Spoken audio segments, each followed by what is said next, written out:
الحمد للہ رب العالمین، الصلاۃ والسلام علی خاتم النبیین، اما بعد، اعوذ باللہ من الشیطان الرجیم، بسم اللہ الرحمن الرحیم، بل تؤثرون الحیاۃ الدنیا والآخرۃ خیر وابقیٰ۔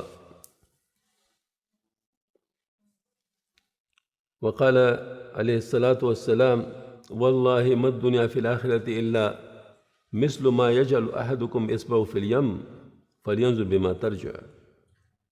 وقال علیہ الصلاۃ والسلام الدنیا سجن المؤمن وجنۃ الکافر۔ وقال علیہ الصلاۃ والسلام لو كانت الدنيا تعدل عند الله جناح بعوضة ما سقى كافرا منها شربا۔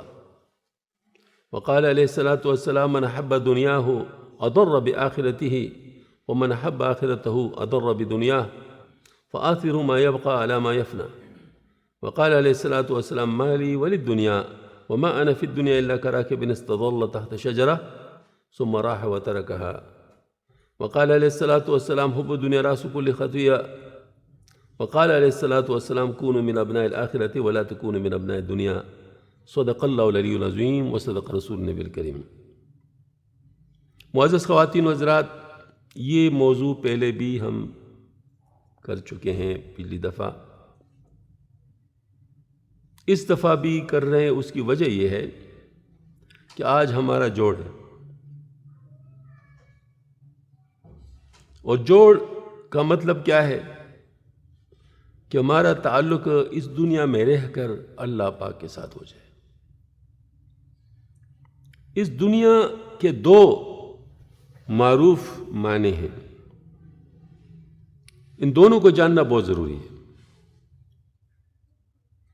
ایک، یہ دنیا ہے کیا اور اس کی اہمیت کیا ہے، اور ایک، اس دنیا کی محبت کیا ہے اور اس کی اصلیت کیا ہے،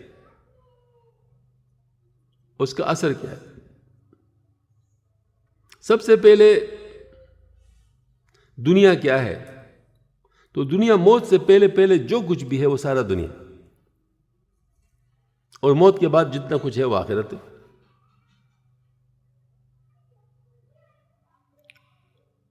اب یہ دنیا جو ہے جس میں ہم اس وقت رہ رہے ہیں، یہ کوئی ایسی چیز نہیں کہ ہم اس کو برا کہنے لگے کہ یہ ایسا ہے اور یہ ایسا ہے۔ نہیں، اسی میں رہ کے تو تیاری ہے۔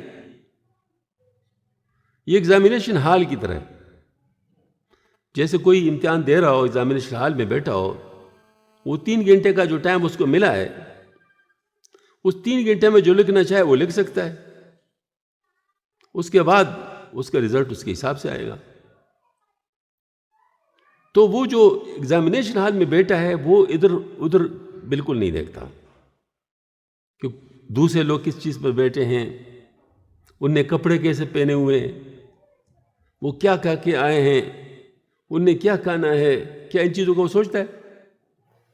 بالکل نہیں سوچتا، کیونکہ اس کو اپنی فکر ہوتی ہے، امتحان جو اس کا ہے۔ تو وہ کیا کرتا ہے؟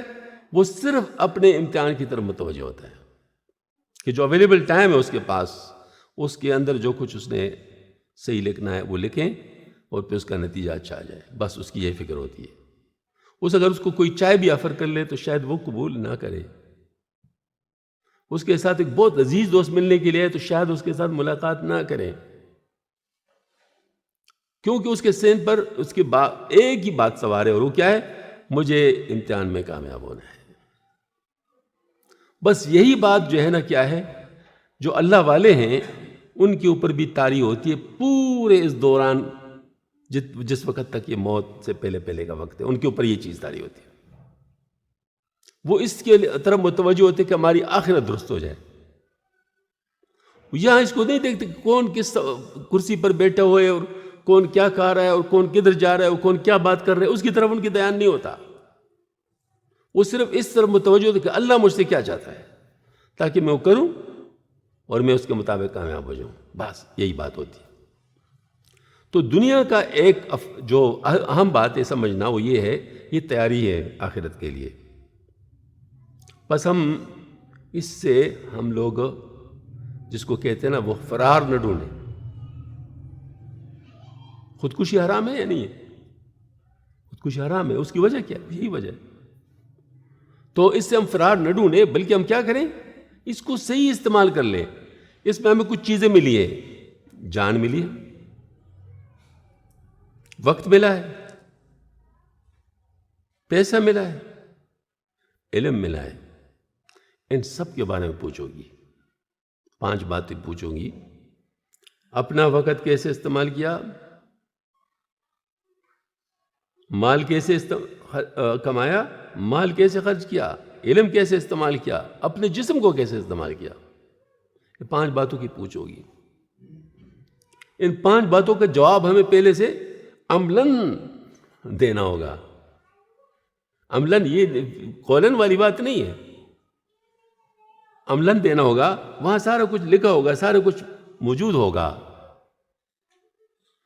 تو جب یہ بات ہے تو ہمیں ہوش میں رہنا چاہیے۔ دیکھیں، شراب پر پابندی ہے کیونکہ انسان کی عقل کو زائل کرتی ہے۔ وجہ یہ ہے کہ جو وقت آپ صحیح استعمال کر سکتے تھے وہ شراب کی وجہ سے آپ نہیں استعمال کر سکیں گے صحیح۔ اس طریقے سے دنیا کی ایسی چیزوں میں جس میں نفس کو بڑی رغبت ہے اور اللہ پاک نے روکا ہوا ہے، ہم اپنے نفس کو نہ مصروف ہونے دیں، بلکہ اس سے ہٹائیں اس کو۔ حدیث شریف میں آتا ہے، اگر کسی کی نظر غیر محرم پہ پڑی اور اس نے اللہ سے ڈر کر اپنے نظر کو اس سے ہٹایا، تو موت سے پہلے پہلے اس کو کوئی ایسا عمل اللہ پاک نصیب فرما دے گا جس سے ایمان کی حلاوت دنیا میں محسوس کر لے گا۔ اس پر انعام ہے۔ اب غیر محرم کی طرف دیکھنے کی چونکہ اجازت نہیں ہے اور نفس کو رغبت ہے، لہذا نفس کی اس بات کو روکنا ہے۔ اچھا، یہ ایک الگ بات ہے کہ نفس کو جب آپ روکتے ہیں نا تو یہ ابتدا میں چیختا بہت ہے، مانتا نہیں ہے، چیختا بہت ہے، گویا کہ بغاوت پہ آمادہ ہوتا ہے، لیکن آپ نے اس کی بات مانی نہیں ہے۔ چیختے تو چیخنے دے، روتے تو رہنے دے، نہیں ماننا اگر اللہ پاک کے مقابلے میں اس کی بات ہے۔ پھر جب آپ نے ایک دفعہ اس طرح کر لیا اور یہ کامیاب نہیں ہوا اور آپ کامیاب ہو گئے، تو اب آپ کا اوپر ایک ہاتھ آ گیا۔ دوسری دفعہ اس میں اتنی جان نہیں ہوگی پھر بھی شور کرے گا، لیکن اتنی نہیں جتنے پہلے دفعہ کیا ہے۔ فار ایگزامپل پہلے 100 تھا تو 99 پہ آ جائے گا، پھر آپ اس کی نہ مانیں، دوسری دفعہ بھی 98 پہ چلا جائے گا، پھر آپ اس کی نہ مانیں 97 پہ چلا جائے گا، پھر آپ اس کی نہ مانیں 96 پہ چلا جائے گا۔ اس طرح ہوتے ہوتے ہوتے اگر 0 پہ آ گیا تو نفس تو موجود ہے، لیکن اس کے اندر تمہاری اندر منفی چیز کو پیدا کرنے کا وہ نہیں رہا، طاقت نہیں رہی۔ یہ اصلاح ہے، یہ اصلاح ہو گئی۔ اب یہ اصلاح کس چیز سے ہوئی؟ نفس کے نہ ماننے سے ہوئی نا۔ نفس کے نہ ماننے کو مجاہدہ کہتے ہیں۔ تو نفس کا علاج کس چیز میں ہے؟ مجاہدے میں ہے۔ دل کا اصلاح کس چیز میں ہے؟ ذکر اللہ میں ہے۔ وجہ کیا ہے؟ یہ جو ہمارا دل ہے نا، دل یہ جس پر بھی آ جائے بس اس کا بن جاتا ہے۔ تو اگر آپ دنیا کی چیزوں کے سامنے رکھیں تو دنیا پہ آئے گا، اور اگر آپ اللہ پاک کی طرف اس کو متوجہ کریں گے تو اللہ پر آ جائے گا۔ تو جب اللہ پر یہ دل آ جائے گا تو پھر یہ باقی چیزوں کی پرواہ نہیں کرے گا۔ تو لہٰذا دل کا جو علاج ہے کس چیز میں ہے؟ وہ ذکر اللہ میں ہے۔ اور عقل کی جو اصلاح ہے وہ 2 چیزوں میں ہے، ذکر میں ہے اور فکر میں۔ صرف ذکر میں نہیں ہے۔ اللہ پاک نے قرآن پاک میں فرمایا، ان فی خلق السماوات والارض واختلاف اللیل والنہار لآیات لأولی الالباب الذین یذکرون اللہ قیاما وقعودا وعلی جنوبہم ویتفکرون فی خلق السماوات والارض ربنا ما خلقت ھذا باطلا سبحانک فقنا عذاب النار۔ بے شک اس کائنات کی تخلیق میں عقل مندوں کے لیے نشانی ہے۔ اولی الالباب، کائنات کی تخلیق میں اور دنوں کے الٹ پیر میں عقل مندوں کے لیے نشانیاں ہیں۔ عقل مند لوگ کون ہیں؟ اللہ تعالیٰ ان کی تعریف فرماتے ہیں، یعنی ڈیفائن کرتے ہیں۔ الذین یذکرون اللہ قیاما وقعودا وعلی جنوبہم، وہ لوگ جو کڑے بیٹھے لیٹے ہر حال میں اللہ کو یاد کرتے ہیں۔ مجھے آپ تھوڑا سا ذرا اپنے دل کی بات بتا رہے کہ کبھی آپ نے سوچا ہے جو کڑے بیٹھے لیٹے ذکر کرتے ہیں وہ سب سے زیادہ عقل مند ہے؟ کبھی سوچا ہے؟ تھوڑا سا دل کی بات شیئر کر لیں، کبھی سوچا ہے سب سے زیادہ عقل مند یہ ہے؟ میرا تو خیال ہے، ایک حدیث شریف ہے، آپ صلی اللہ علیہ وسلم نے فرمایا تم اتنا ذکر کرو اتنا ذکر، لوگ تمہیں پاگل کہیں۔ تم اتنا ذکر کرو اتنا ذکر کرو، لوگ تو میری اکار کہیں۔ بس پتہ چلا کہ لوگ تو ایسے لوگوں کو کیا کہتے ہیں؟ ہاں، پاگل کہتے ہیں، اور اللہ پاک کیا کہتے ہیں؟ عقل مند۔ میں آپ کو ایک مثال دیتا ہوں۔ دیکھیے، اس دنیا میں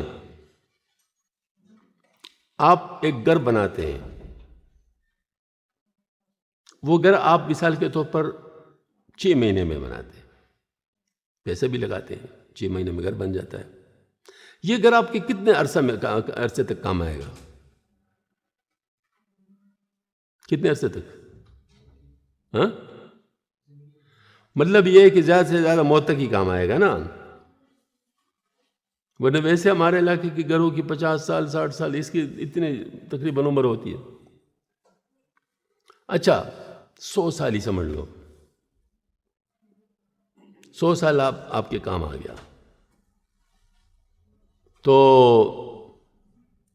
یہ 100 سال جو آپ کے کام آ گیا، یہ قیامت کے 50,000 سال کے، جو کہ پہلے دن کی وہ ہے ڈیوریشن ہے 50,000 سال، اس کے مقابلے میں 3 منٹ بنتا ہے۔ اگر وہ 24 گھنٹے ہے تو یہ 3 منٹ ہے۔ ہاں جی، یہ 3 منٹ آپ کے کام آ گیا۔ ہاں جی، اچھا، آپ ایک دفعہ سبحان اللہ کہہ دیں، سبحان اللہ کہہ دیا، الحمدللہ۔ اب یہ سبحان اللہ جس نے بھی کہا اس کے لیے ایک درخت ماشاءاللہ وہاں لگ گئی جنت میں۔ وہ درخت کتنے عرصے کے لیے لگا؟ 2 دن کے لیے؟ 10 دن کے لیے؟ ہمیشہ کے لیے۔ اور بڑا کتنا ہے کہ 500 سال اس کے نیچے گھوڑا دوڑتا رہے تو پورا نہیں کر سکے، اتنا اللہ پاک نے اس کو مطلب وہ کیا۔ اب آپ کو ایک دفعہ سبحان اللہ کہنے پہ یہ ملا، تو اب دیکھو اگر ایک شخص ہے وہ 6 مہینے محنت کرتا ہے، اس محنت کا صلہ اس کو 100 سال ملتا ہے، تو دوسرا شخص جو 3 مہینے محنت کرے گا اس کا صلہ اس کو 100 سال ملے گا، تو وہ زیادہ کارآمد ہے یا پہلا والا؟ کامیاب کون ہے زیادہ؟ مطلب یہ 3 مہینے والا نا۔ اچھا، اور اگر 1 مہینے میں کرے، وہ 1 مہینے والا۔ اگر 1 دن میں کرے تو 1 دن میں، اگر 1 گھنٹے میں تو وہ زیادہ ہے، اور اگر 1 منٹ میں تو پھر تو بہت زیادہ کامیاب۔ اچھا، یہ 6 مہینے 100 سال کے لیے نا، تو اگر 1000 سال کے لیے ہو، اگر لاکھ سال کے لیے ہو، اگر کروڑ سال کے لیے ہو، اگر ارب سال کے لیے ہو، اور اگر نہ ختم ہونے والے، تو مطلب دیکھو 1 منٹ کی چیز آپ نہ ختم ہونے والے زندگی استعمال کریں۔ اب بتاؤ جو یہ کام کر رہا ہوگا وہ عقل مند ہے یا وہ دوسرا کام جو کر رہے وہ عقل مند ہے؟ بتائیں، سمجھ میں آ گئی نا بات؟ تو اللہ پاک نے کیا فرمایا؟ ان فی خلق السماوات والارض واختلاف اللیل والنہار لآیات للالباب الذین یذکرون اللہ قیاما وقعودا وعلی جنوبہم ویتفکرون فی خلق السماوات والارض۔ ساتھ ہی چیز لگائی، یہ عقل کی بات ہے کہ کائنات کی تخلیق میں غور و فکر کرنے والا ہے۔ اکثر میں کہتا ہوں اے سائنسدانوں، خدا کے بندو، ایک کام تو تم کر ہی رہے ہو نا بھائی، کائنات کی تخلیق میں غور و فکر تو کر ہی رہے ہو، ان چیزوں پہ تحقیقات کر ہی رہے ہو، ذرا اپنے اس کے ساتھ ذکر بھی شامل کرو نا۔ تو اگر ذکر آپ نے شامل کیا تو اولو الالباب بن جائے گے، ایمان کے ساتھ۔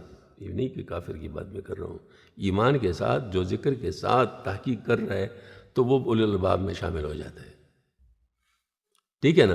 ایمان کے ساتھ ذکر کرتے ہوئے جو تحقیق کو کرتا ہے، انالیسس کرتا ہے، تو کیا ہے وہ اولو الالباب میں شامل ہو جاتا ہے۔ تو سائنسدان کے لیے راستہ کھلا ہے یا نہیں کھلا؟ آدھا کام تو کر ہی رہا ہے، صرف آدھا کام اور بڑھا دے تو بس کام بن جائے گا۔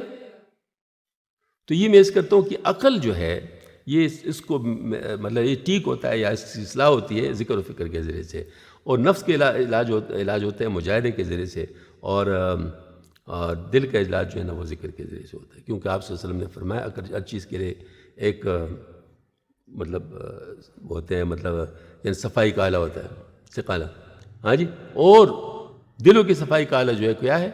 وہ ذکر اللہ ہے. بس ہم اگر یہ چیزیں جانتے ہیں تو ہم لوگ اپنی اصلاح کر سکتے ہیں، اپنی اصلاح کر سکتے ہیں. اپنی اصلاح اگر ہم کر لیں تو پھر کیا ہوگا؟ پھر یہ پورا دنیا ہمارا ڈومین ہے جس میں ہم اپنا کام کریں، وہ جس کے لیے ہم آئے ہیں.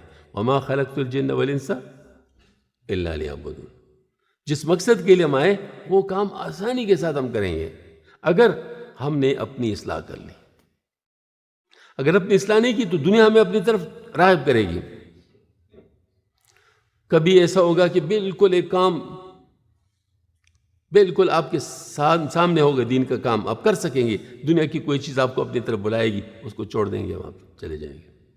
میں آپ کو اس کی ایک مثال دیتا ہوں. ایک صاحب تھے جو آپ صلی اللہ علیہ وسلم پر ایمان لانے کے لیے آ رہے تھے. راستے میں اس کو ایک صاحب ملا. اس سے کہا کدھر جا رہے ہو؟ کہتے میں مکہ مکرمہ جا رہا ہوں آپ صلی اللہ علیہ وسلم پر ایمان لانے. اس نے کہا کہ نہیں، مدینہ منورہ. اس نے کہا کہ وہ تو پھر آپ کو نماز پڑھنی پڑے گی. کہتے پڑھ لوں گا. آپ کو روزے رکھنے پڑیں گے. اچھا رکھ لوں گا. زکوٰۃ دینے پڑے گی. ٹھیک ہے دے دوں گا. مطلب جو کہتا ہے وہ کہتے ہیں کر لوں گا، کوئی مشکل نہیں. اس نے کہا شراب بھی پر پابندی ہے، مطلب جو ہے نا وہ شراب بھی نہیں پینا ہوگی. اس نے کہا ہاں اس کے لیے ابھی تھوڑی سی چاہتے باقی ہیں. چلو اس سال میں مسلمان نہیں ہوتا، اگلے سال میں واپس آؤں گا تو مسلمان ہو جاؤں گا. یہ کہہ دیا اور اسی سال وہ مر گیا. تو کس چیز نے اس کو مسلمان ہونے سے روک دیا؟ شراب. شراب کیا چیز ہے؟ دنیا کی چیز ہے نا، دنیا کی چیز ہے. تو دنیا کی محبت نے اس کو تباہ کر دیا. کہ آپ صلی اللہ علیہ وسلم نے فرمایا حب دنیا رأس کل خطیہ. دنیا کی محبت ساری خطاؤں کی جڑ ہے. دنیا کی کوئی بھی چیز آپ دے دیں جو بری ہے، اگر اس کے پیچھے دنیا نہ ہو تو پھر بتا دینا. اگر اس کے پیچھے دنیا نہ ہو تو پھر بتا دینا. جو بھی چیز بری ہے اس کے پیچھے کیا ہے؟ وہ دنیا کی محبت ہوگی. تو اس کا مطلب ہے کہ اگر ہم دنیا کی محبت کو دل سے نکال لیں تو ان تمام برائیوں سے محفوظ رہ سکتے ہیں. لیکن نکالیں گے کیسے؟ اس محبت کو نکالیں گے کیسے؟ اس محبت کو نکالنے کے لیے ہمیں کیا کرنا ہوگا؟ ہمیں اپنے نفسوں کی اصلاح کرنی ہوگی. جب تک ہماری نفس کی اصلاح نہیں ہوتی تو کیا ہے؟ نفس کیا ہے؟ یہ فیکٹری ہے. اللہ پاک فرماتے ہیں وَنَفْسٍ وَمَا سَوَّاهَا فَأَلْهَمَهَا فُجُورَهَا وَتَقْوَاهَا. اللہ پاک نے 7 قسمیں کہی ہیں اور آخری قسم نفس کی کہی ہے. اور پھر فرمایا کہ یہ جو مطلب اس نفس کے اندر میں نے دونوں چیزیں رکھی ہیں، فجور بھی اس کے اور تقویٰ بھی اس کا، دونوں چیزیں اس کے اندر رکھی ہوئی ہیں. پھر اس کے بعد فرمایا قد افلح من زکاہا وقد خاب من دساہا. لہٰذا یہ دونوں چیزیں اس سے پروڈیوس ہوتی ہیں. فجور بھی پروڈیوس ہوتا ہے اور تقویٰ بھی پروڈیوس ہوتا ہے. لیکن سٹور کہاں پر ہوتا ہے؟ سٹور دل میں ہوتا ہے. دل پہ اثر پڑتا ہے. حدیث شریف ہے، حدیث شریف میں آتا ہے کہ جس وقت کوئی شخص نیک کام کرتا ہے، دوسرا حدیث شریف بتا، جس وقت کسی سے کوئی گناہ ہوتا ہے اس سے اس کے دل پر ایک دبا پڑ جاتا ہے. اس سے ایک دل پر دبا پڑ جاتا ہے. اگر وہ توبہ کر لے دبا دور ہو جائے گا. توبہ نہیں کرتا اور دوسرے گناہ کرتے تو یہ دوسرے 2 داغ پہنچ جائیں گے، نہیں تو پھر 3 داغ ہو جائیں گے، نہیں تو پھر 4 داغ. اس طرح ہوتے ہو کہتے ہیں بالکل بعض دفعہ یہ ملفوف ہو جاتا ہے دل ان داغوں سے، جس کے بارے میں فرماتے ختم اللہ علی قلوبہم ولا سمعہم ولا ابصارہم غشاوۃ ولہم عذاب عظیم. مطلب یہ کہ انسان کا دل جب اس قسم کا ہو جائے تو پھر یہ نصیحت قبول نہیں کرتا. ہاں جی، چاہے انسان قرآن اس کو سنائے، چاہے اس کو حدیث سنائے، چاہے اس کو کچھ اچھی بات سنائے، نہیں اس وہ حدیث وہ کچھ بھی مطلب وہ قبول نہیں کرتا، کیونکہ اس کا دل ملفوف ہے. حتیٰ کہ یہودیوں نے کہا تھا، کیا کہا تھا؟ وَقَالُوا قُلُوبُنَا غُلْفٌ بَل لَّعَنَهُمُ اللَّهُ بِكُفْرِهِمْ فَكَلِّمَ بِهِ. ہاں جی، تو یہ دل ان کا ملفوف ہو جاتا ہے. اب یہ ہے کہ مطلب اس کو ملفوف کس چیز نے کیا؟ گناہوں کے داغوں نے، گناہوں کے داغوں نے. دوسری طرف آپ صلی اللہ علیہ وسلم نے فرمایا تقویٰ ہا ہونا و اشار القلب. تقویٰ ادھر ہے، تقویٰ ادھر ہے، تقویٰ ادھر، اور اشارہ کیا کس چیز کی طرف؟ دل کی طرف. تو اس کا مطلب ہے کہ اگر تقویٰ وجود میں آتا ہے تو وہ کدھر سٹور ہوتا ہے؟ دل میں آتا. قرآن شریف کے نص کے ذریعے سے کہاں سے آتا ہے؟ نفس سے. لیکن کہاں اسٹور ہوتا ہے؟ دل میں۔ بس اس کا مطلب یہ ہے کہ اگر ہم اپنی نفس کے علاج کر لیں، اس سے تقوی وجود میں آتا رہے، تو دل میں کیا جمع ہوگا؟ دل میں مطلب ظاہر تقوی جمع ہوگا نا، فجور نہیں آئیں گے، دل جو ہے نا محفوظ ہوگا اس سے، نتیجتاً ماشاء اللہ ہمارا دل متقی کا دل ہوگا۔ متقی کا دل دنیا سے اثر نہیں لیتا۔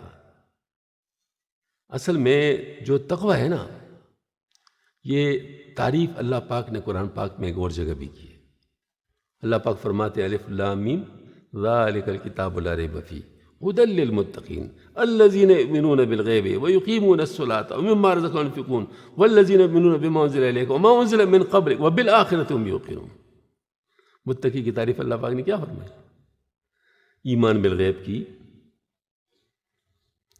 اور نماز قائم کرنے والی، اور مال اللہ کے راستے میں خرچ کرنے والی کی، اور جو وہی آئی ہے گزشتہ پیغمبر پر اس پر بھی، جو آپ صلی اللہ علیہ وسلم کی آئی اس پر بھی، اور آخرت پر یقین۔ یہ تقویٰ کی وہ بات ہے، مطلب یہ متقین لوگ ہیں۔ ہاں جی، تو جب یہ متقین لوگ ہیں اور یہ تقویٰ ہے تو سبحان اللہ، پھر کیا ہوگا؟ وہ اثر کس چیز سے لے گا؟ یؤمنون بالغیب سے، مطلب غیب سے اثر لے گا۔ وہ اس کو دیکھا کہ جنت میں کیا ہے، اس کو نہیں دیکھا کہ دنیا میں کیا ہے۔ آخر ابھی میں نے مطلب گزرا حدیث شریف ہے، وہ میں آپ کو سناتا ہوں۔ وہ آپ صلی اللہ علیہ وسلم نے خود ارشاد فرمایا ہے، فرمایا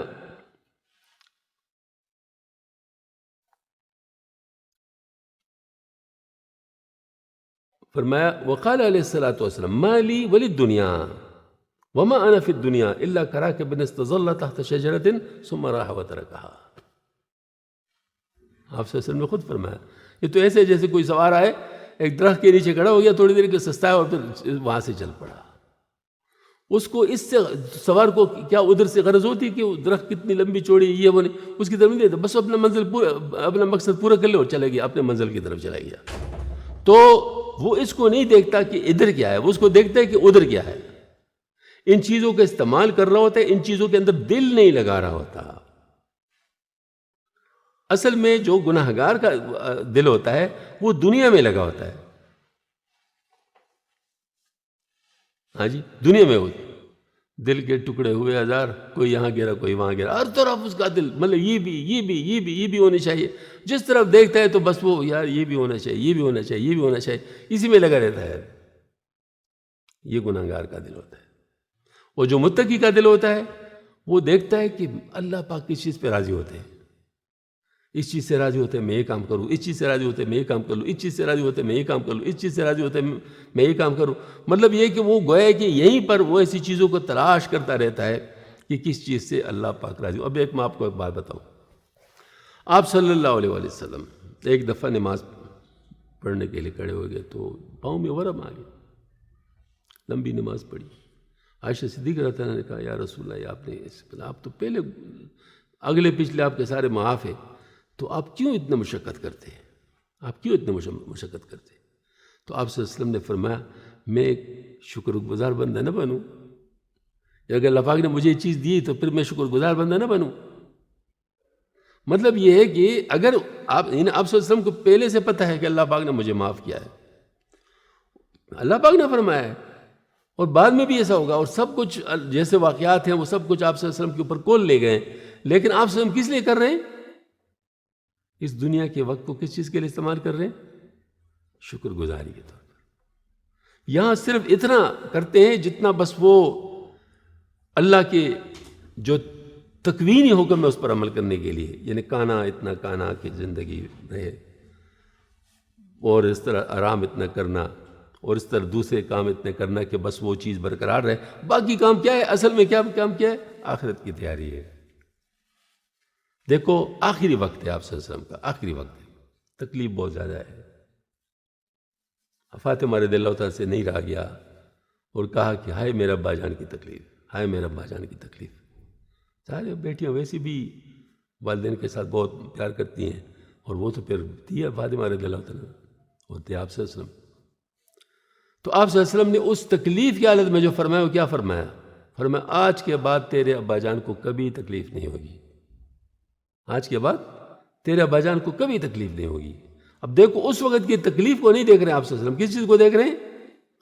بعد میں کیا ہوگا اس طرف دیکھ رہے ہیں۔ حضرت ابوبکر صدیق رضی اللہ تعالیٰ عنہ وصیت فرما رہے ہیں کہ مجھے پرانے کپڑے میں لپیٹ دیا جائے، پرانے کپڑے میں لپیٹ دیا جائے، اگر اللہ نے ایمان کے ساتھ مجھے قبول فرمایا تو جنت سے خود ہی کفن آ جائے گا، اور اگر ایسا نہیں ہوا تو پھر میں اسی قابل ہوں، اور نیا کپڑا تو زندہ آدمی کے لیے زیادہ بہتر ہے۔ دیکھو نے کیا فرمایا۔ ہاں جی، یہ بات ہے۔ عمر رضی اللہ تعالیٰ عنہ، سبحان اللہ، بالکل آخری وقت ہے، آخری وقت ہے، کہا کہ میرے سر کو زمین پر رکھ دو، سر کو زمین پر رکھ دیا گیا۔ تو کیا ہوا؟ رونے لگ گئے، رونے لگے۔ انہوں نے کہا یا اللہ اگر تو نے مجھے معاف کرنی ہے تو میں تو کہیں کا نہیں رہوں۔ ہاں جی، روتے رہتے جان دے دی۔ ہاں جی، معاملات کی اتنی صفائی کہ چونکہ عائشہ صدیقہ رضی اللہ عنہا نے اپنے لیے جگہ منتخب کی تھی آپ صلی اللہ علیہ وسلم کے ساتھ، تو ان کے پاس پیغام بھیجا، اگر آپ احسار کر سکتی ہو اور مجھے وہاں پر اجازت دے سکتی ہو تو مجھے پھر وہاں دفن کیا جائے۔ تو عائشہ صدیقہ نے فرمایا کہ میں اپنے اوپر ان کو ترجیح دیتی ہوں۔ تو ظاہر پھر وہیں پر دفن ہوئے۔ عثمان رضی اللہ تعالیٰ آخری وقت دیکھنا ان کا کیا ہے، قرآن پڑھ رہے ہیں، قرآن آخری وقت میں کیا کر رہے ہیں؟ قرآن پڑھ رہے ہیں، اسی میں ان پہ حملہ ہوتا ہے، اسی قرآن پر ان کا خون گرتا ہے۔ علی رضی اللہ تعالیٰ عنہ جس ظالم نے ان کے اوپر حملہ کیا ان کو نیند سے جگایا، مسجد میں سو رہے تھے ابن ملجم، اور ان کو جگایا اور ان کے بارے میں کہا کہ یہ مجھے قتل کریں گے۔ تو لوگوں نے پوچھا پھر ان کو گرفتار کر لیں۔ فرمایا جو جرم اس نے ابھی نہیں کیا میں اس کو کیسے اس کی سزا دوں؟ جو جرم اس نے ابھی کیا نہیں تو میں اس کو کیسے سزا دوں؟ ایسے حضرات تھے، کیونکہ ان کا اڑنا بچھونا کس چیز کیا تھا؟ آخرت کی فکر۔ وَبِالْآخِرَةِ هُمْ يُوقِنُونَ۔ ایک صحابی رضی اللہ عنہ کو جو ہے نا وہ کافر نیزہ مار دیتا ہے اور اس سے وہ شہید ہو جاتا ہے، اور شہادت کے بالکل آخری لمحے میں اس کے منہ سے نکلتا ہے فُزْتُ بِرَبِّ کعبہ، رب کعبہ کی قسم میں کامیاب ہو گیا۔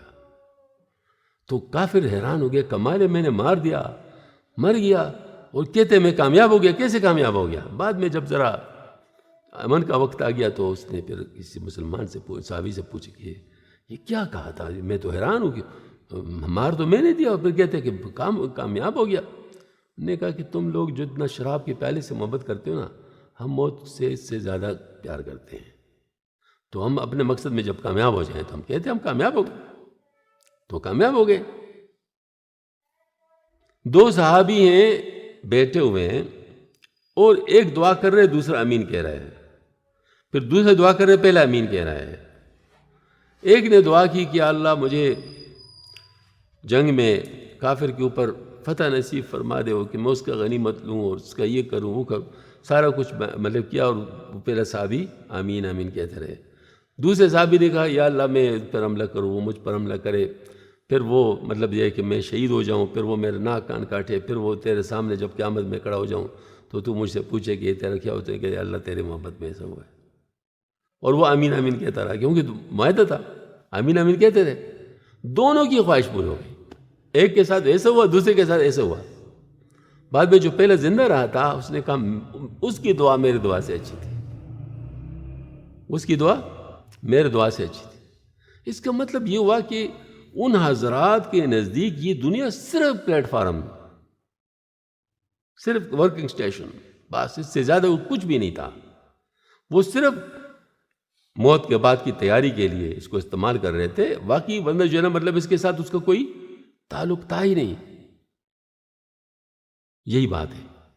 اب فرق دیکھو نا، یہ عیسائی میں جو راہب وغیرہ ہوتے ہیں وہ بھی دنیا ترک کرتے ہیں، لیکن ان کے دنیا ترک کرنے کی بات اور ہے۔ انہوں نے اپنے لیے اپنی طرف سے یہ چیز بنائی ہوتی ہے، اللہ نے ان کے اوپر یہ نہیں کیا ہوتا۔ ہمارے لوگ اس طرح کرتے، اگر اللہ دے تو اس کو استعمال کر لیتے، قصداً ضائع نہیں کرتے، قصداً اپنے آپ کو تکلیف نہیں دیتے۔ لیکن اس میں کوئی دلچسپی نہیں رکھتے. تو دلچسپی نہ رکھنا تو لازم ہے، لیکن دنیا سے بیزار ہو جانا یہ لازم نہیں ہے، کیونکہ دنیا تو ہمارے لیے بہت زبردست چیز ہے. اس میں تو ہم اللہ آخرت کو پا سکتے ہیں، آخرت کی کامیابی کو حاصل کر سکتے ہیں. یہی بات ہے. اس لیے بعض لوگ تصوف پر اعتراض کرتے ہیں نا، یہ تو رہبانیت ہے، اور رہبانیت اسلام میں نہیں. ہم کہتے ہیں خدا کے بندے، رہبانیت نہیں ہے. رہبانیت تو اس وقت ہوتی جب ہم راہب لوگ شادی کرتے، صوفی کرتے ہیں نہیں کرتے. بھئی ہمارے جتنے مشائخ تھے سب نے شادیاں کی ہیں نہیں کی ہیں، ان کے حقوق بھی پورے کیے. بلکہ ہمارے مولانا اشرف سارا مطلب تو پروفیسر تھے سارے. مسرر شاہ صاحب بھی پروفیسر تھے، ڈاکٹر فدا صاحب بھی پروفیسر ہیں. ہاں جی، جو ہمارے جتنے بھی مطلب وہ ہیں سب جو ماشاءاللہ دنیا کے اندر بھی کام کر رہے ہیں اور آخرت کے لیے بھی تیاری کر رہے ہیں. یہ ہونا چاہیے. مطلب ایک ضائع کرنے والا شخص نہیں ہونا چاہیے، استعمال کرنے والا شخص ہونا چاہیے. کہ مطلب یہ ہے کہ اگر میں خاموش بیٹھ جاؤں، کچھ بھی نہ کروں تو یہ وقت ضائع ہو گیا. میں اس میں ذکر کروں، تلاوت کروں، کچھ کام کروں، یہ استعمال ہو گیا. ٹھیک ہے نا. مال میرا بینک میں پڑا ہے، میں اس کو استعمال نہ کروں، ضائع ہو گیا. میں اس کو اللہ کے راستے میں استعمال کر لوں، اللہ کے راستے میں خرچ کر لوں، یہ کام ہو گیا. یا کسی کو دے دوں کہ اس کے کام آ جائے، یہ کام ہو گیا. مقصد یہ ہے کہ ہم لوگوں کو کیا ان چیزوں کو استعمال کرنا ہے. یہ ہے دنیا کی بات. تو آپ صلی اللہ علیہ وسلم نے کچھ ان چیزوں کے بارے میں جو ارشاد فرمایا، اب میں عرض کرتا ہوں. فرمایا واللہ ما الدنیا فی الآخرۃ الا مثل ما یجعل احدکم اصبعہ فی الیم فلینظر بما ترجع. اللہ کی یہ دنیا کیا چیز ہے، مطلب جناب یہ مطلب یہ تو ایسا ہے جیسا آپ کوئی آدمی پانی کے دریا کے اندر کوئی انگلی ڈبوئے اور دیکھیے کہ وہ باہر آ کر کتنا پانی اپنے ساتھ لاتی ہے. یہ ہے اس کی بات. بس اس وجہ سے مطلب ہمیں اس کا اگر یہ بھی صرف مثال کے طور پر ہے، ورنہ انفائنائٹ کے ساتھ اس فائنائٹ زندگی کی کیا مطلب ریشو ہے؟ کوئی ریشو نہیں. لیکن صرف سمجھانے کے لیے وہ میں اکثر ایک واقعہ بیان کرتا ہوں. ہمارے جو سی این ایس تھے، اب پیاس یونیورسٹی ہے، تو ہم نے جب اس سے اپنا کورس مکمل کر لیا تو یہ چونکہ اس کی پوری ورلڈ میں ریپوٹیشن تھی تو ہمیں بھی اس کا خیال تھا کہ شاید ہم نے بڑا کام کیا. ہاں جی، بہت 30 مار خان ہو گئے. تو خیر ایسا ہوا کہ میں نے خواب دیکھا. اب خواب میں دیکھتا ہوں کہ بہت وسیع دریا ہے، سفید پانی کا بالکل. ہاں جی، مطلب محدود نہیں ہے، بس وہ لامحدود جس کو کہتے ہیں نا، مطلب نظر نہیں آ رہا کہ کنارے نظر نہیں آ رہے. اس پر پل ہے، اور پل بھی بہت لمبا چوڑا، اور جو ہے مطلب وہ پل ہے اس کے اوپر جو ہے نا وہ اس کے جو پلرز ہیں وہ بھی پانی کے ہیں، اور ہم اس پر پھر رہے ہیں، اور بارش ہو رہی ہے، تیز بارش بھی ہو رہی ہے. تو کوئی مجھے اس پل کے پاس 1 فٹ ضرب 1 فٹ جگہ دی، اس پہ مجھے کہتے ہیں یہ سی این ایس ہے. میں جب اٹھا میں نے کہا یہ کیسا خواب ہے، پتہ نہیں اس کا کیا مطلب. پھر فوراً میرے خیال میں اوہو یہ میرا غلط خیال کی اصلاح ہے. یعنی علم تو سمندر ہے اور اس کا کوئی سرا نہیں ہے، اور مزید ریسرچ بھی ہو رہا ہے، مزید علم بھی آ رہا ہے بارش کی صورت میں. اور یہ جو 1 فٹ ظرف 1 فٹ جگہ ہے، اتنا کنٹریبیوشن ہے ہمارے سی این ایس کا، تو اس پہ کیوں تو اترا رہا ہے؟ کیا چیز ہے یہ؟ بس یہی بات مطلب ہے اس کا، وہ مطلب مراد تھا کہ بھئی یہ کوئی بڑی بات نہیں ہے. اور یہ بات بالکل صحیح ہے. اس کا کیا حیثیت ہے؟ وہ دنیا میں پتہ نہیں کتنا ریسرچ ہو رہا ہے اور کتنا کام ہو رہا ہے. تو مسئلہ یہ ہے کہ ہماری جو دنیا ہے یہ اس کی حیثیت اتنی بھی نہیں. فرق صرف یہ ہے کہ سمجھ میں نہیں آتا، پھر سمجھانے کے لیے یہ بتایا گیا. اللہ اکبر. آپ صلی اللہ علیہ وسلم نے ارشاد فرمایا کہ دنیا مسلمانوں کے واسطے قید خانہ اور کافر کے لیے جنت ہے. یہ ایک بہت بڑی تسلی بھی ہے اور ایک بہت بڑی کلیریفیکیشن بھی ہے. کلیریفیکیشن اس واسطے ہے کہ اگر دنیا میں یہ جو کچھ ہے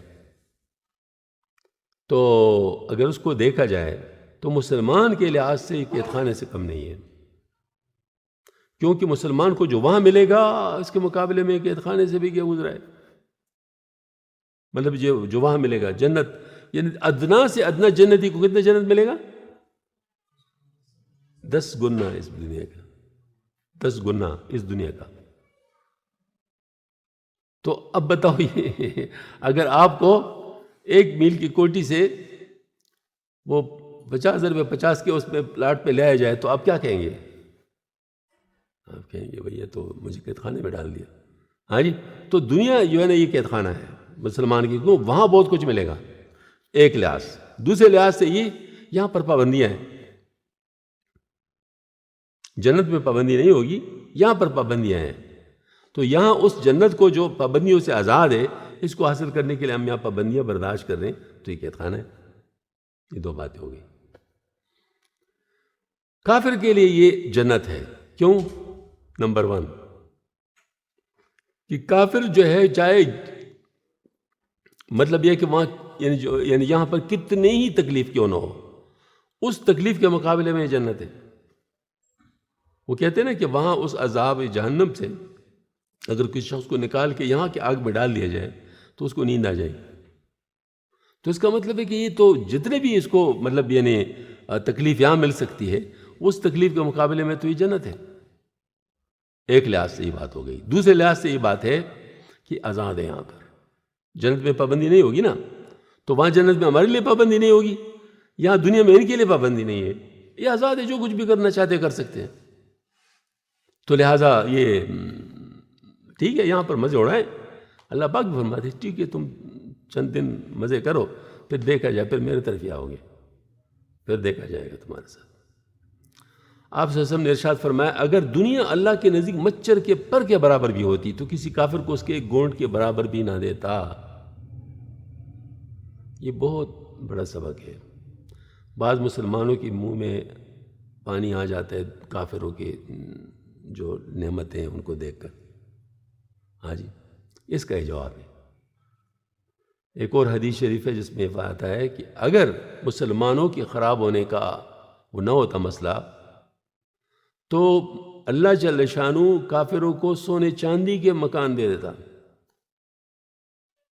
ہاں جی، کیوں؟ وجہ کیا ہے؟ یہ پانسی پانے والے ہیں، جیسے پانسی پانے والے ہوتے ہیں نا، اس کو جس کو 6 بجے پانسی دی جانی ہو لیتی ہے تو رات کا اس کو جو کھانا اس کی مرضی کے مطابق وہی مانگو، جو کیا مانگتے ہو اس اپنی خواہش جو ہے اس کی پوری کی جاتی ہے۔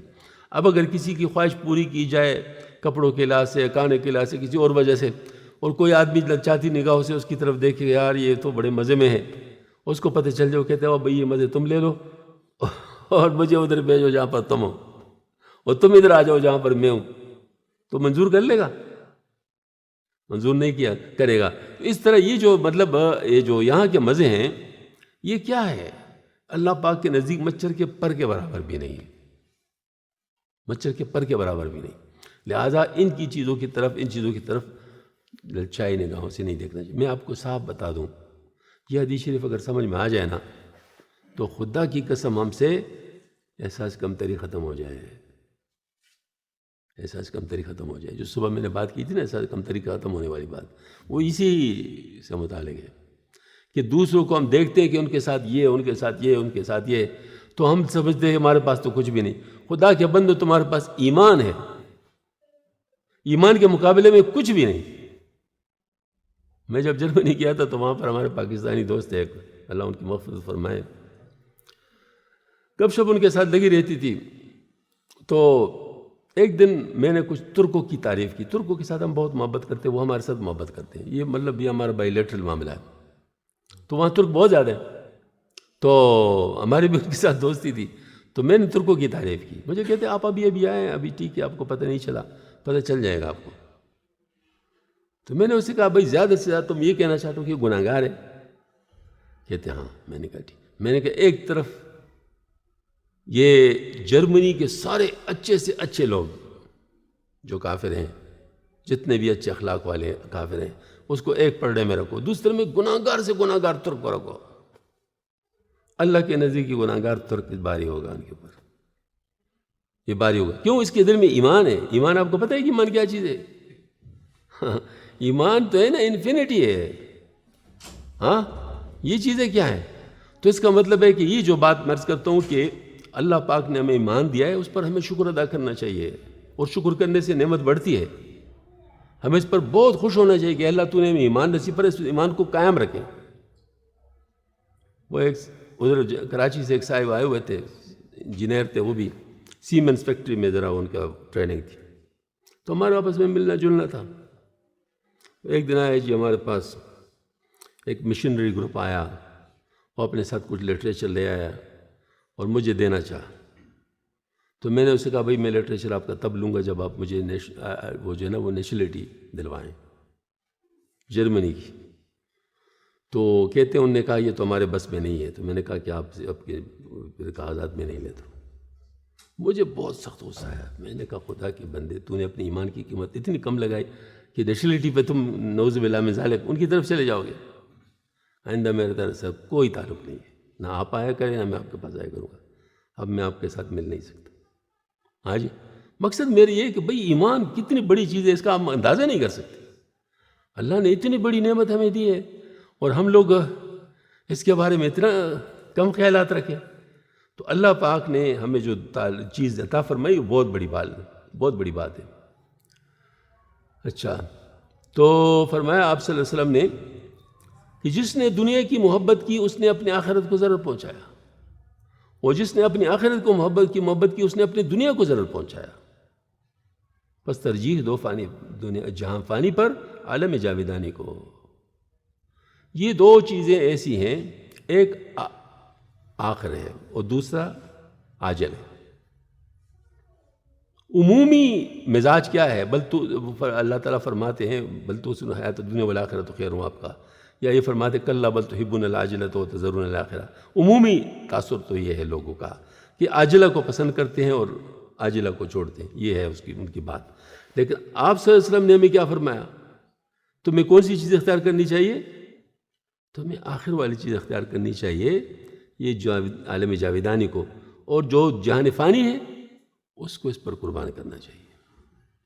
دیکھیں میں اگر اللہ جل شانہ کی رضا کے لیے 1,00,000 روپیہ دیتا ہوں، اللہ تعالیٰ توفیق دے دے، تو یہ 1,00,000 روپیہ میرے اکاؤنٹ سے نکل رہے ہیں، تو دنیا کو میں نقصان دے رہا ہوں نا، لیکن آخرت کو میں فائدہ پہنچا رہا ہوں۔ اور اگر خدا نخواستہ میں ناجائز طریقے سے 1,00,000 روپے حاصل کرتا ہوں تو دنیا کو تو بظاہر میں فائدہ دے رہا ہوں، لیکن آخرت کو نقصان پہنچا رہا ہوں۔ بس یہ کہ ہم حرام میں مبتلا نہ ہوں، حلال کی کوشش کر لیں اور اللہ کے راستے میں انفاق فی سبیل اللہ کی جاری رکھیں۔ یعنی یہ بات ہے کہ ہم لوگ دنیا کو مقصود نہ بنائیں، آخرت کو مقصود بنائیں، دنیا کو اس کا ذریعہ بنا دیں۔ آپ صلی اللہ علیہ وسلم نے ارشاد فرمایا مجھ کو دنیا سے کیا تعلق، اور نہیں وہ میں اور میں دنیا، مگر سوار کے معنی جو چلتے چلتے کسی درخت کے نیچے سایہ لینے کو ٹھہر جائے پھر اس کو چھوڑ کر چل دے۔ یہ بات ہو چکی ہے۔ اور ارشاد فرمایا رسول اللہ صلی اللہ علیہ وسلم نے کہ دنیا کی محبت ہر گناہ کی جڑ ہے، ہر گناہ کے پیچھے دنیا کی محبت ہوگی، کنفرم بات ہے۔ آپ ذرا تھوڑا سا انالیسس کر لیں تو حسد کے پیچھے بھی یہ ہوگا، کینے کے پیچھے بھی ہوگا، احساس کمتری کے پیچھے بھی ہوگا، مطلب ہے کہ وہ اس کے جو ہے نا وہ تکبر کے پیچھے بھی یہ ہوگا، ریا کے پیچھے بھی یہی ہوگا، ہر چیز کے پیچھے یہ ہوگا، نماز نہ پڑھنے کے پیچھے بھی یہ ہوگا، روزہ نہ رکھنے کے پیچھے بھی یہ ہوگا، یعنی ہر چیز کے پیچھے دنیا کی محبت ہی ہوگی۔ ہاں جی، اس وجہ سے ہم لوگ کو دنیا کی محبت سے اپنے آپ کو چھڑانا چاہیے۔ دنیا حاصل کریں لیکن دنیا کی محبت سے بچیں۔ دنیا سلیمان علیہ السلام کے پاس جتنی تھی وہ کسی کافر کے پاس بھی نہیں آئی، انہیں آ سکتی ہے، لیکن دنیا کی محبت نہیں آئی تھی۔ دنیا آئی تھی لیکن دنیا کی محبت نہیں۔ امام حنیفہ رحمۃ اللہ علیہ کے پاس کیا بات تھی، سبحان اللہ۔ حضرت عبداللہ بن مبارک رحمۃ اللہ فرماتے جب وہ فوت ہو گئے تو ان کے بارے میں ارشاد فرمایا یہ میرے استاد دنیا 100 سے انکار کر کے ان کے سامنے آئی لیکن اپنی طرف اس کو متوجہ نہیں کر سکی، دنیا اس کو اپنی طرف متوجہ نہیں کر سکی۔ یعنی واقعتاً اللہ تعالیٰ نے ان کو اتنا کچھ دیا تھا۔ ایک دفعہ ایسے ہوا ان کے جو کوفہ میں دکان تھا، باقاعدہ ریکارڈ سب کچھ رکھتے تھے، معاملات کے سارے وہ بہت ماہر تھے۔ تو ایک مطلب گاہک آ گیا تو اس نے ایک چادر کو پسند کر لیا تو اسے کہا جی کتنے کا؟ کہتے 1000 درہم کا۔ اس نے 1000 درہم دے دیا اور چلے گیا۔ امام صاحب جب آگے حساب کتاب دیکھا تو اس کے سامنے 1000 درہم لکھا تھا۔ کہتے یہ چادر آپ نے 1000 درہم کے دی؟ کہتے یہ تو 600 درہم کا تھا، یہ آپ نے کیوں 1000 کا دیا؟ انہوں نے کہا حضرت مجھے پتہ نہیں چلا، غلطی ہو گئی۔ انہوں نے کہا اچھا پھر بتاؤ یہ کون تھا؟ کہتے مجھے کیا پتا، انجام مطلب وہ اجنبی تھا۔ انہوں نے کہا نہیں کچھ بتاؤ، اس کا شکل کیا تھا، کوئی اشارہ، کوئی طریقہ، کوئی جس سے کچھ معلوم ہو جائے کہ صلاح۔ کہتے آپس میں وہ باتیں کر رہے تھے تو کچھ مدینہ منورہ کا ذکر ہو رہا تھا۔ کہ اچھا کچھ شکل کا بھی بتا دیا۔ ٹھیک ہے جی۔ حضرت تو ہر سال حج کرتے تھے تو پھر مدینہ منورہ بھی جاتے تھے۔ مدینہ منورہ گئے تو پوچھنے لگے اس شکل کا کون آدمی ہو سکتا ہے، اور یہ اور وہ معلومات کر کے آخر میں پہنچ ہی گئے۔ ان سے کہا جی آپ میری دکان پہ آئے تھے؟ کہتے آپ کون ہے؟ کہتے میں نے کہا ہاں بالکل آئے تھے جی۔ آپ نے چادر لی تھی؟ جی لی تھی۔ تو آپ نے 1000 درہم کی لی تھی؟ جی ہاں۔ تو یہ تو 600 درہم کی تھی، 400 درہم آپ نے واپس لے۔ کہتے حضرت آپ نے اتنی محنت اٹھائی ہے نا، تو اب میرے طرف سے 400 درہم آپ رکھ لیں۔ وہ بھی دل والا تھا، ہاں جی آپ یہ رکھ لیں، میں اس کو نہیں لینا چاہتا۔ انہوں نے کہا نہیں تو آپ کو لینے پڑیں گے، اس کو میں نہیں وہ کر سکتا، آپ کو لینے پڑیں۔ وہ 400 درہم ان کو دے کے چھوڑ گیا۔ یہ سے لوگ تھے، ہاں جی۔ اور اللہ پاک پھر ان کو اتنا دیتا تھا کہ سبحان اللہ، یعنی قرض داروں کو قرض دے کر بھولنے کی کوشش، مطلب کوئی راستے میں آ جاتا ہے قرض دار جن کو قرض دیا ہوتا تھا، ان کا اپنے راستہ تبدیل کر لیتے کہیں ان کو شرمندگی نہ ہو۔ اور احتیاط یہ کہ ان کے دیوار کے سائے میں نہیں کھڑے ہوتے تھے۔ مقصد میرا یہ ہے کہ صرف تقوی کی بات ہے۔ حضرت نے فرمایا فتویٰ نہیں ہے، تقوی ہے۔ تقوی اور ہے، فتویٰ اور ہے۔ تو مقصد میرا یہ ہے کہ اللہ والوں کو اللہ تعالیٰ بہت کچھ دیتے ہیں، لیکن وہ دنیا میں دل نہیں لگاتے۔ دنیا کے ساتھ ان کا دل نہیں ہوتا، ان کا دل اللہ کے ساتھ ہوتا ہے۔ اور ارشاد فرمایا کہ ہو جو تم آخرت کے طلب کرنے والے، اور دنیا کے طلب کرنے والے مت بنو۔ اور اللہ جل شانہ ارشاد فرماتے بلکہ تم ترجیح دیتے ہو دنیاوی زندگی کو، اور حالانکہ آخرت دنیا سے 1000 درجہ بہتر اور ہمیشہ باقی رہنے والی ہے۔ ان 2 صفتیں اللہ پاک نے آخرت کی بتائی ہیں۔ ایک تو یہ کہ آخرت کی جو چیزیں وہ زیادہ ہیں، یعنی دیکھو تعداد میں بھی زیادہ ہے، حجم میں بھی زیادہ ہے، ڈیوریشن میں بھی زیادہ ہے، اور مطلب یہ ہے کہ مزے میں بھی زیادہ ہے۔ مطلب یہ ہے کہ کون سی چیز ہے جو کہ آخرت کی چیز کم ہوگی اور دنیا کی چیز اس سے زیادہ ہوگی، یہ سوال نہیں پیدا ہو سکتا۔ وہاں جو کچھ ہے، اب دیکھیں یہاں شراب پر پابندی ہے، وہاں شراب خود پلائی جائے گی، شہد کی نہریں ہوں گی، دودھ کی نہریں ہوں گی، اور ماشاءاللہ پل سبحان اللہ عجیب عجیب پل ہوں گے۔ کچھ پل تو الحمدللہ ہم نے اس نام کے کھائے بھی ہیں ادھر، تو وہاں بھی دیکھیں گے تو ہم کہیں گے اوہ یہ تو بالکل اسی طرح ہے، لیکن اس کا مزہ اس طرح نہیں، مزہ تو بہت زیادہ ہوگا۔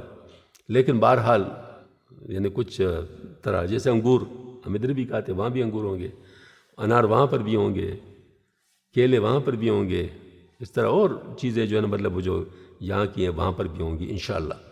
لیکن یہ کہ مزہ بالکل الگ الگ۔ دوسری بات یہ ہے کہ وہاں پر تکلیف بالکل نہیں، تکلیف نام کی کوئی چیز نہیں، مطلب ایسی بات سوال ہی نہیں پیدا ہو سکتا جس میں تکلیف ہو۔ ہاں مزہ بڑھتا جائے گا، بلکہ ایک بڑی زبردست چیز اس میں آئی ہے، یا کریم اللہ تعالیٰ اپنے انعامات بڑھاتے رہیں گے، بڑھاتے رہیں گے۔ پھر جو ہے نا اللہ پاک میں اور مانگو، ہاں جی یا اللہ تو نے تو ایسے دیا کہ مطلب ہمارا سوچ بھی مطلب ایسا نہیں تھا، تو اور کیا ہم مانگے؟ تو اپنے علماء سے پوچھیں گے کہ اور کیا چیز مانگے؟ نے کہا جی ابھی تک دیدار الہی نہیں ہوا، ذرا اس کی بارے میں بات کرتے ہیں۔ جب اس کے بارے میں ہاں ٹھیک ہے آپ اللہ پاک فرمائے میں نے تمہارے ساتھ وعدہ کیا تھا، وہ وعدہ میں پورا کرتا ہوں۔ اور اس کے ساتھ پھر یہ ہے کہ وہ زمان اللہ پاک شروع فرما دے گا دیدار الہی کے لیے۔ جب دیدار الہی شروع ہوگا تو لوگوں کو تو بالکل سب کچھ بھول جائے گا، ٹائم ہی بس جیسے رک گیا، اور ہوتے ہوتے مطلب کافی عرصے کے بعد لوگ کہیں گے پہلے ہمیں کیا چیز ملی تھی، یعنی اس چیز کے مقابلے میں پہلے کیا چیز ہمیں ملی تھی، یعنی وہ اتنی زیادہ لذیذ چیز ہوگی، یعنی لذیذ بات ہوگی کہ وہ جو ہے نا مطلب ہے کہ باقی چیزیں ان کے مقابلے میں ہیچ ہو جائیں گی۔ ہیچ ہو جائیں گی۔ اس حد تک آپ دیکھیں تو یہ بات میں ذرا تھوڑا سا عرض کروں گا، تو میرے خیال میں اس کے بارے میں کچھ تھوڑا سا کلام بھی ہے، تو وہ میں سنا دیتا ہوں، پھر اس کے بعد انشاءاللہ پورے کر لیں گے۔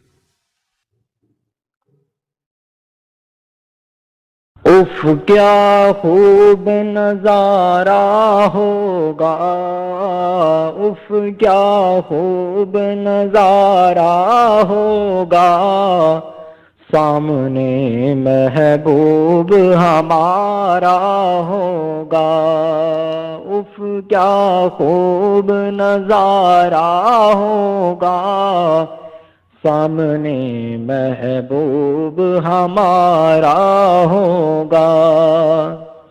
ہم تو مر مر کے جینا چاہیں گے، ہم تو مر مر کے جینا چاہیں گے، اذن جینے کا جو پایا ہوگا۔ اصل میں یہ بھی ایک حدیث شریف کے مطابق ہے کہ آپ جو ہے نا مطلب جب جنتی جنت میں پہنچ جائیں گے اور دوزخی دوزخ میں سارے پہنچ جائیں گے، تو اللہ پاک ان کے درمیان میں حکم دیں گے فرشتوں کو کہ موت کو پکڑ کے لے آؤ، تو موت لائی جائے گی، اور موت کو مینڈے کی شکل میں لایا جائے گا، اور فرشتوں سے حکم ہوگا کہ اس کو ذبح کر دو، تو فرشتے اس کو ذبح کر دیں گے، اور پھر اللہ پاک فرمائے لا موت بعد الیوم، آج کے دن کے بعد موت نہیں ہے، موت کا معاملہ ختم ہو گیا۔ تو اس کے بعد پھر جنتیوں کی طرف اشارہ کریں گے کہ اے جنتیوں میں تم سے راضی ہوں، اور آج کے بعد پھر تم سے کبھی ناراض نہیں ہوگا۔ تو جنتی تو انتہائی خوش ایک دوسرے کو لے لگیں کہ یہ تو اتنی بڑی سعادت اللہ تعالیٰ نے ہمیں نصیب فرمائی کہ اب ہم کبھی بھی مطلب جو ہے نا اللہ پاک ہم سے ناراض نہیں ہوں گے۔ اور پھر دوزخ کی طرف رخ کر کے اللہ پاک فرمائیں گے اے دوزخیوں میں تم سے ناراض ہوا، آج کے بعد تم سے کبھی راضی نہیں ہوں گا۔ اس وقت جو دوزخی رونا شروع کر دیں گے مطلب جو ہے نا وہ، لیکن ان کی کوئی مطلب جو شور جو پکار ہے وہ سنی نہیں جائے گی۔ تو مقصد یہ ہے کہ اس دن کے لیے ہمیں کچھ کرنا ہے، اللہ تعالیٰ نصیب فرمائے۔ زن جینے کا جو پایا ہوگا، اف کیا خوب نظارہ ہوگا، سامنے محبوب ہمارا ہوگا، وہ کیا مدہوشی کا عالم ہوگا، وہ کیا مدہوشی کا عالم ہوگا، ہو کا عالم ہی جو چھایا۔ یہ جو ہے ہو کا عالم یہ اکثر لوگ غلط معنوں میں استعمال کرتے ہیں، یعنی برے سینس میں استعمال کرتے ہیں، حالانکہ ہو کا مطلب کیا ہے؟ یعنی اللہ، وہ اللہ۔ تو وہاں ہو کا عالم اس طرح ہوگا کہ بس اللہ ہی کی طرف سب کا دھیان ہوگا اور کسی اور چیز کی طرف دھیان نہیں ہوگا، یہ بات اس طرح ہے۔ ہوگا ہو کا عالم ہی جو چھایا ہوگا، اف کیا خوب نظارہ ہوگا، سامنے محبوب ہمارا ہوگا، وقت گزرنے کا تو احساس ختم، وقت گزرنے کا تو احساس ختم، چہرہ اپنا جو دکھایا ہوگا، چہرہ اپنا جو دکھایا ہوگا، اف کیا خوب نظارہ ہوگا، سامنے محبوب ہمارا ہوگا، سمجھے ہم کیا پھر اس عالم کو شبیر، سمجھے ہم کیا پھر اس عالم کو شبیر، سب کیسے ہوں گے اور کیا ہوگا، سب کیسے ہوں گے اور کیا ہوگا، اف کیا خوب نظارہ ہوگا، سامنے محبوب ہمارا ہوگا۔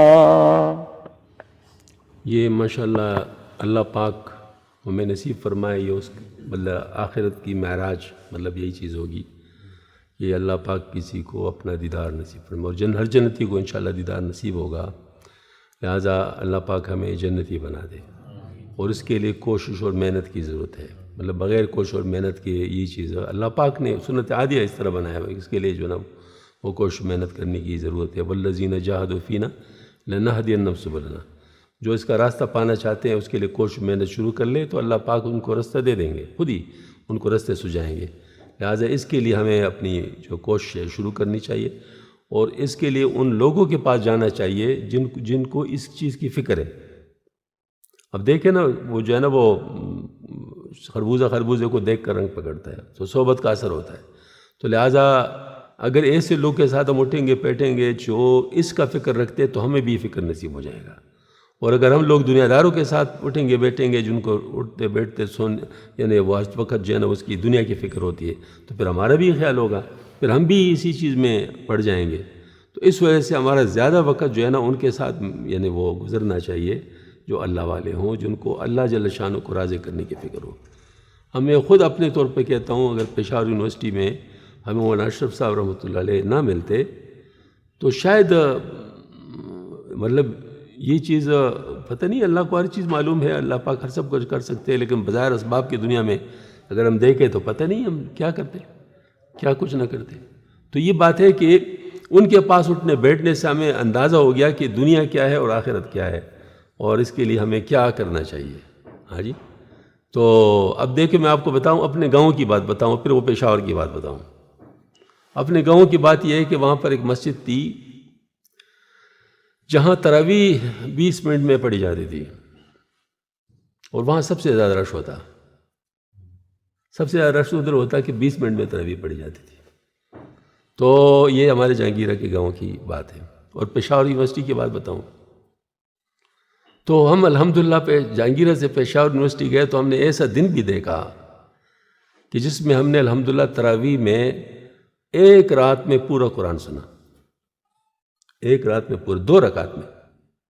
اب اندازہ کریں وہ پڑھانے والے کون تھے؟ ڈاکٹر تھے، اور بڑے اچھے زبردست آواز سے جو ہے نا ماشاءاللہ سب سمجھ میں آتا تھا، وہ پڑھتے تھے 2 رکعت میں جو ہے نا مطلب ہے کہ اس نے ہمیں پورا قرآن سنایا۔